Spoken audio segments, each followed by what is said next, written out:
Hello dear parents, welcome back to super mom. I am Bhavna. आज मैं आपको बताऊंगी कि लो लाइंग प्लेसेंटा और प्लेसेंटा प्रीविया में क्या डिफरेंस होता है, और अगर किसी को प्रॉब्लम है, प्लेसेंटा लो लाइंग है किसी का, तो उसके लिए वो क्या करे। मैं जो है अपना पर्सनल एक्सपीरियंस आपसे शेयर करूंगी इस वीडियो में। Let's start the video. तो सबसे पहले हम बात करेंगे कि प्लेसेंटा होता क्या है। प्लेसेंटा जो है, जो यूट्रस होता है, जो बच्चादानी होती है, उससे अटैच होता है, जो कि बच्चे को जो है ब्लड सप्लाई करता है। प्लेसेंटा प्रीविया के बारे में पहले मैं आपको बताना चाहूंगी। प्लेसेंटा प्रीविया वो कंडीशन होती है कि जब हमारा जो प्लेसेंटा होता है वो जो है सर्विक्स से अटैच होता है, जो सर्विक्स होता है उससे जुड़ा होता है, उसको बोलते हैं प्लेसेंटा प्रीविया। और लो लाइंग प्लेसेंटा वो होता है, वो प्लेसेंटा जो नीचे होता है, लो लाइंग होता है, नीचे की तरफ होता है बच्चेदानी में, यूट्रस में, लेकिन वो सर्विक्स से जो है अटैच नहीं होता है। चाहे वो थोड़ा ही ऊपर हो, चाहे आधा इंची क्यों ना ऊपर हो, लेकिन ऊपर होता है। तो हमारा जो प्लेसेंटा है वो लो लाइंग है, ये पता चलता है हमें जो हमारा 5th मंथ का एनोमली स्कैन होता है उसमें हमें पता चलता है। और उसमें क्या होता है, जो डॉक्टर होते हैं वो पेन से जरूर मार्क करते हैं हमारे रिपोर्ट्स में कि हमारा जो प्लेसेंटा है वो लो लाइंग है। मेरा जो है फर्स्ट बेबी के टाइम तो प्लेसेंटा ऐसा नहीं था, लेकिन सेकंड के टाइम मेरा जो प्लेसेंटा था वो लो लाइंग था, लेकिन वो अबव टू सर्विक्स था। जो सर्विक्स है वो सर्विक्स से ऊपर था। जब प्लेसेंटा, मैंने आपको बताया कि सर्विक्स से जुड़ा होता है, तो उसकी बिल्कुल भी होप नहीं होती है कि वो ऊपर की तरफ शिफ्ट होगा। लेकिन जब प्लेसेंटा जो है सर्विक्स से ऊपर होता है ऑलरेडी, लेकिन वो होता लो लाइंग है, तो उसमें एक होप होती है कि आगे आने वाले मंथ्स में जब हमारा यूट्रस बढ़ेगा तो हमारा जो प्लेसेंटा है वो ऊपर की तरफ शिफ्ट हो जाएगा। इसके लिए मैंने क्या करके देखा था, जैसे गुब्बारा ले लो, बलून ले लो, और उसमें नीचे की तरफ मार्कर से जो है एक पॉइंट बना दो, और जब जो है उस गुब्बारे को हम फुलाएंगे तो वो जो पॉइंट होगा, जो हम मार्क बनाएंगे, वो ऊपर की तरफ शिफ्ट हो जाएगा। आप ये करके देखना बेशक। तो इसी तरह से क्या होता है, जो हमारा प्लेसेंटा होता है वो डॉट होता है जो हम गुब्बारे पे सबसे नीचे बनाते हैं। और जैसे जैसे फिर हमारा जो यूट्रस बढ़ने लगता है, जैसे मैंने आपको बताया कि जब हम गुब्बारा फुलाएंगे तो वो डॉट ऊपर की तरफ शिफ्ट हो जाता है। आप बेशक करके देखना।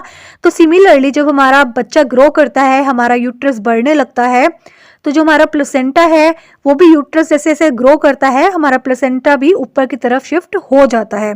98% केसेस में होता है जो प्लेसेंटा लो लाइंग होता है वो आगे 8th मंथ के बाद जो है ऊपर की तरफ शिफ्ट हो जाता है। लेकिन 2% केस ऐसे होते हैं जिसमें कि वो ऊपर की तरफ शिफ्ट नहीं होता है, उसको हम बोलते हैं प्लेसेंटा प्रीविया।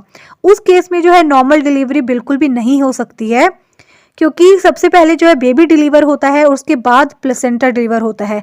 तो जब लो लाइंग प्लेसेंटा होगा तो बच्चे के लिए तो बिल्कुल निकलने का स्पेस नहीं होगा। तो उस केस में जो है पूरा श्योर होता है कि जो मदर है उसका सी सेक्शन ही होगा। जो हमारा यूट्रस होता है उसमें 2 सेगमेंट होते हैं, लोअर यूट्राइन सेगमेंट और अपर यूट्राइन सेगमेंट। तो अगर आपका लो लाइंग प्लेसेंटा आया है आपके एनोमली स्कैन में, तो आपको क्या करना है, 5th मंथ के स्कैन में आता है, तो आपको उसके बाद क्या करना है, कुछ भी भारी चीज़ नहीं उठानी है। आपको कोई भारी बकेट नहीं उठाना। अगर आपका जो बच्चा है कोई छोटा, जैसे मेरी बेटी थी उस टाइम 1+ थी वो, जब मैं प्रेग्नेंट थी, तो मैं उसे कई बार उठाती थी। लेकिन जैसे मेरा 5th मंथ में आया कि मेरा अनोमली स्कैन में आया कि मेरा लो लाइंग प्लेसेंटा है, तो मैंने जो है उसको भी उठाना बंद कर दिया। तो आपको क्या करना है, कुछ भी भारी चीज़ नहीं उठानी है। आपको घर के काम नॉर्मल करने हैं, लेकिन कुछ भारी उठाना नहीं है। आपको जो है हाथ से बैठ के कपड़े वपड़े नहीं धोने हैं। हो सके तो मशीन का यूज़ करें अगर आपके पास मशीन है तो। अगर लास्ट तक भी आपका जो प्लेसेंटा है वो लो लाइंग ही रह जाता है, तो उससे क्या होता है, अर्ली लेबर के चांसेस हो जाते हैं और ब्लीडिंग के चांसेस भी हो जाते हैं। तो आपको कोशिश करनी है कि आपको रेस्ट लेना है। जितना काम आप कर रहे हैं, जितना आप बिना थके कर रहे हैं, उतना करें। एक्टिव भी आपको रहना है, लेकिन आपको कुछ हैवी नहीं उठाना है।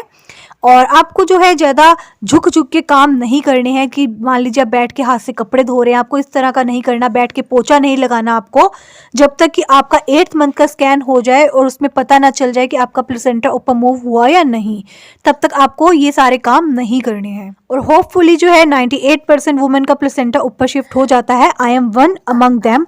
मेरा भी जो है ऊपर शिफ्ट हो गया था 8th मंथ तक, और उसके बाद सेकेंड डिलीवरी भी मेरी नॉर्मल हुई थी। इस वीडियो के रिगार्डिंग अगर आपको कोई भी क्वेरी है, आप मुझसे कमेंट सेक्शन में पूछ सकते हैं, या मुझे इंस्टाग्राम पे डायरेक्ट मैसेज भी कर सकते हैं। माय इंस्टाग्राम यूजर नेम है supermom9163। आप मेरे चैनल पे जाके और भी काफी सारी वीडियो देख सकते हैं प्रेगनेंसी, डिलीवरी, चाइल्ड केयर से रिलेटेड। मिलते हैं आपसे नेक्स्ट वीडियो में something new. Till then bye bye.